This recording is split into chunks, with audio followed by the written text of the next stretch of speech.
ನಮಸ್ತೆ. ನಿಮ್ಗೇನಾದರೂ ಹಲ್ಲುಜ್ಜುವಾಗ ರಕ್ತ ಕಾಣಿಸ್ಕೊಳ್ತಾ ಇದೆಯಾ?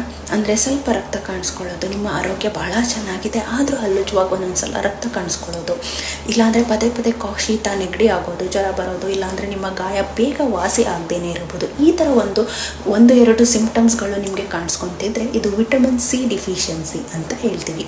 ಇದಕ್ಕೆ ನೀವೇನು ಮಾಡಬೇಕಂದ್ರೆ ನಿಮ್ಮ ದೈನಂದಿನ ಆಹಾರದಲ್ಲಿ ವಿಟಮಿನ್ ಸಿ ಅಂದರೆ ಸಿಟ್ರಸ್ ಫ್ರೂಟ್ಸನ್ನು ಇನ್ಕ್ಲೂಡ್ ಮಾಡ್ಕೊಳ್ಬೇಕಾಗುತ್ತೆ. ಮೊದಲು ಬಂದು ಬೆಟ್ಟದ ನೆಲ್ಲಿಕಾಯಿ, ಆಮ್ಲ, ಇದನ್ನು ನಿಮ್ಮ ರೆಗ್ಯುಲರ್ ಊಟದಲ್ಲಿ ಬಳಸಬೇಕಾಗುತ್ತೆ. ಚಟ್ನಿ ಆಗೋ, ಇಲ್ಲಾಂದರೆ ಹಾಗೆ ತಿನ್ನೋದಿರ್ಬೋದು, ಇಲ್ಲಾಂದರೆ ಸಣ್ಣದಾಗಿ ಒಂದಷ್ಟು ಜ್ಯೂಸ್ ಮಾಡ್ಕೊಂಡು ಊಟ ಆದಮೇಲೆ ಕುಡಿಯೋದಿರ್ಬೋದು, ಈ ಥರನೂ ಮಾಡ್ಬೋದು.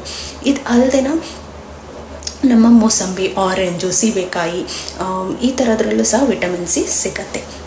ಇನ್ ಕೇಸ್ ನಿಮ್ಗೇನಾದರೂ ಗ್ಯಾಸ್ಟ್ರೈಟಿಸ್ ಇದ್ದಲ್ಲಿ, ಇಲ್ಲಾಂದರೆ ನಿಮಗೆ ಅಸ್ತಮಾ ಈ ಥರ ಏನಾದರೂ ಪರ್ಟಿಕ್ಯುಲರ್ ಡಿಸೀಸ್ ಕಂಡೀಷನ್ ಇದ್ದು ಈ ಥರ ಆಗ್ತಿದ್ರೆ ದಯವಿಟ್ಟು ನೀವು ಡೈಟಿಷಿಯನ್ಸ್ನ ಕನ್ಸಲ್ಟ್ ಮಾಡಬೇಕಾಗುತ್ತೆ. ನೀವು ಯಾವ ಆಹಾರ ಪಥ್ಯ ಇರಬೇಕು ಅನ್ನೋದನ್ನು ಅವ್ರು ನಿಮ್ಗೆ ತಿಳಿಸ್ತಾರೆ.